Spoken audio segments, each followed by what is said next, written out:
All right, hello y'all. Today we're going to be talking about movement through cell barriers. All right, so specifically movement through the membrane, through the cellular membrane.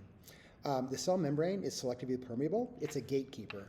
And basically what that means is that it only allows some molecules to pass through and passing in and passing out. All right, it is also known as semi-permeable. So there's two ways to move through a membrane: passive transport and active transport. Let's go over those a little bit. We'll be going over those a little bit later. All right, so first, the whole name of the game is that cells want to be balanced.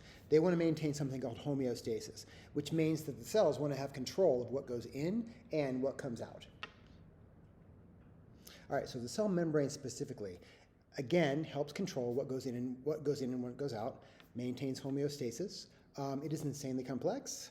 Let's go over some basics. All right, so we're going to talk about the phospholipid bilayer. The phospholipid bilayer, as bi meaning two, like bicycle, there's two heads. The head is polar and hydrophilic, which means that and also the head has an unequal sharing of electrons. It is a polar molecule, so it is water-loving. Hydrophilic is water-loving. Now, why is that important?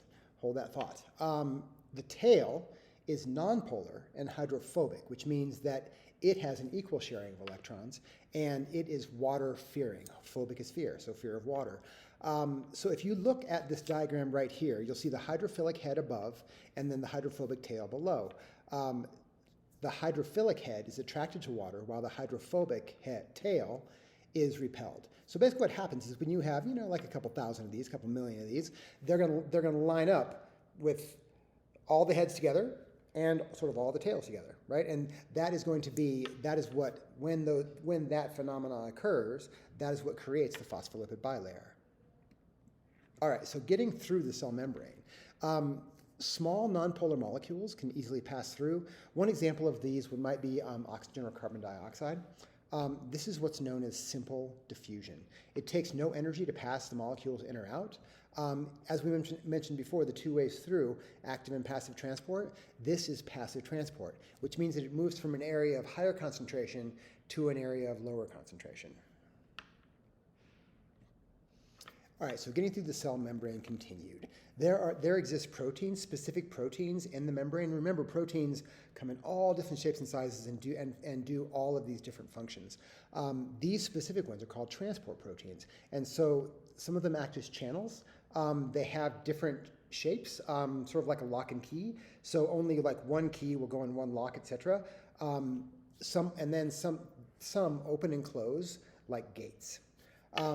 These help get big molecules through. An example would be glucose, or molecules that are polar, that have charged ions, again, like a water molecule. This is known as facilitated diffusion.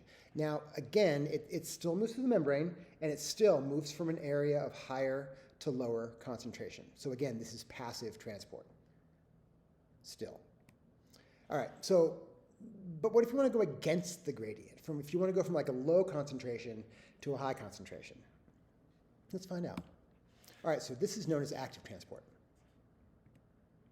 So what active transport is, this is the movement of the materials through the membrane using energy. So you need ATP to do this. ATP is adenosine triphosphate.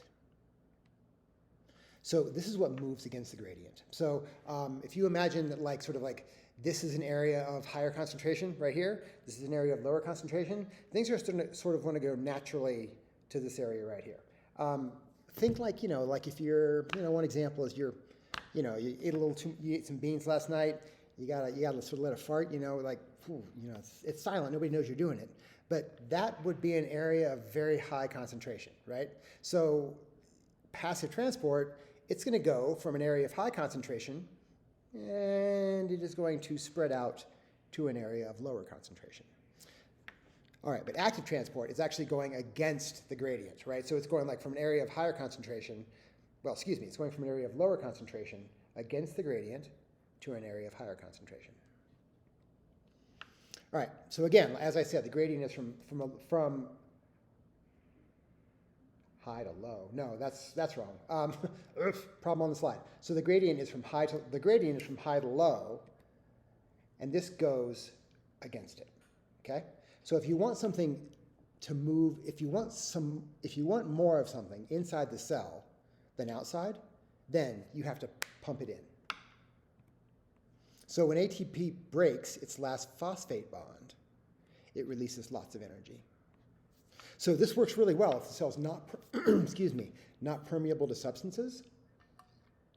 So what happens is using the ATP and the energy, you can shove it inside the cell, but then the substances will not be able to get back out again. They'll sort of be like in the cell, sort of trapped in the cell. So this also works really well if the molecule is really big, like a polysaccharide, as we discussed earlier in class, poly meaning many. So to use this, it uses potassium and it uses sodium. A great example of this is the sodium-potassium pump. All right, so let's talk about endocytosis. This is active transport. Think endo, which means sort of like into the cell.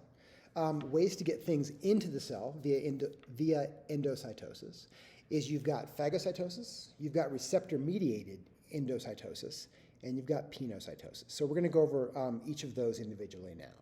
So let's start with phagocytosis.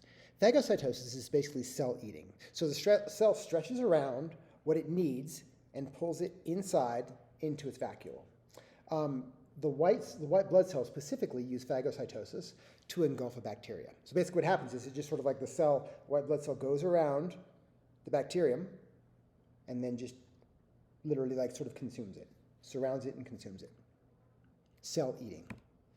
All right, receptor-mediated endocytosis. This is, you've got, it will only bond to certain things.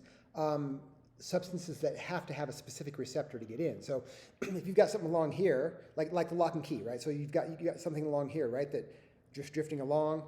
This receptor, it doesn't fit, right? So it's not going to be able to get in.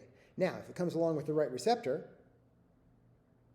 it's going to be able to link, and that is going to be able to allow it to get into the cell, right? It's going to be allow it to get into the cell because it has the correct receptor, almost like a marker. All right, pinocytosis, last but not least, is cell drinking. So this is the way that cells take fluids inside.